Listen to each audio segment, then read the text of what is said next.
শার্টের তীরা সেলাই করব। প্রথমে এই যে নিচে একটা দিয়ে নেবেন, এই হলো চাকান, এখানে একটা কুচি হবে, এটার সাথে এটা সমান করে নেবেন, তারপর এইটার সাথে এইটা সমান করবেন।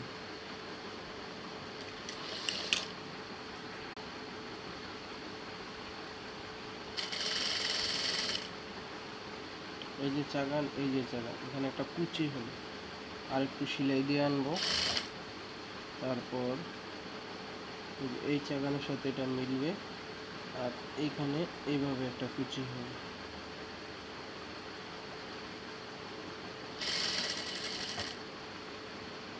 তারপর এই লাস্টে আবার এখানে এসে মিলবে, মিলার পর এইখানে একটা কুচি হবে।